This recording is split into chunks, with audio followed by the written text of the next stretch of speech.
The Rings of Power, as many already know, stirred up quite the storm among fans of the franchise, especially those who cherish Tolkien's original works. And honestly, it's tough to disagree. It's a massive, richly detailed world you've probably loved for years, maybe even since childhood. Naturally, you want everything to be handled with the utmost respect for the canon. That would be ideal, but we all know perfection is nearly impossible.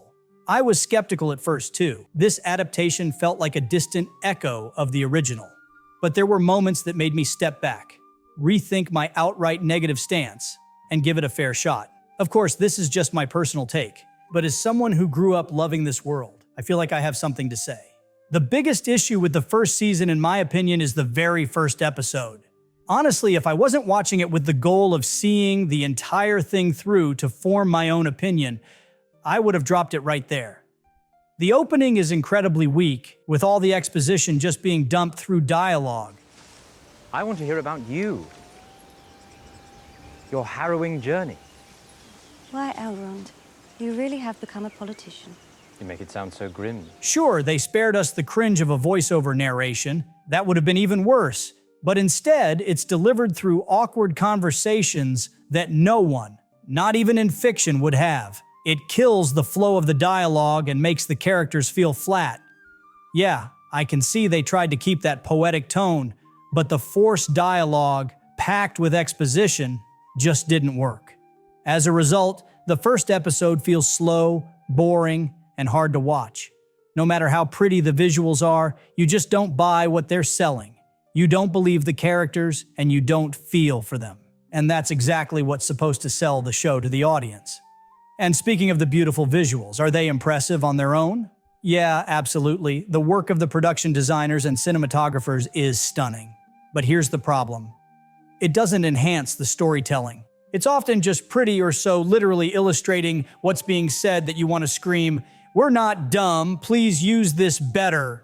The visuals feel disconnected from the story, and that doesn't score any extra points or help immerse you deeper into the story. It's a great tool they could have taken better advantage of. Just like with everything else, things do get better in the second half of the season. For example, in the scene after the volcanic eruption, the visuals shift dramatically. They don't just show you that a volcano erupted, that's the obvious part. They reflect the characters' confusion and turmoil, a gray zone, doubts, the blending of light and dark. There's literally ash, both emotional and physical. Now that worked.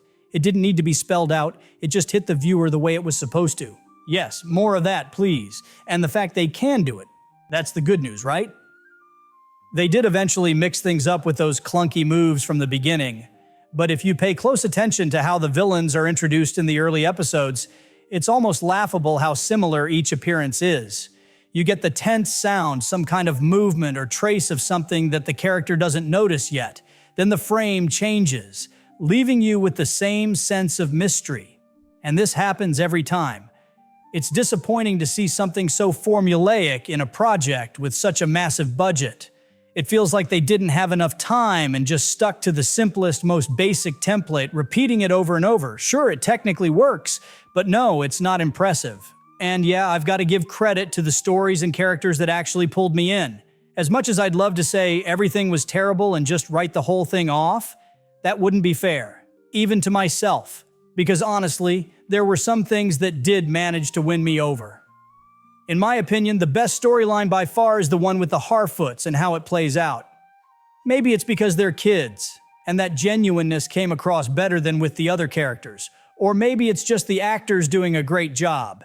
It could even be the fact that there's less dialogue, since one of the characters couldn't speak, and the simpler language of their race worked in its favor. I'm not sure.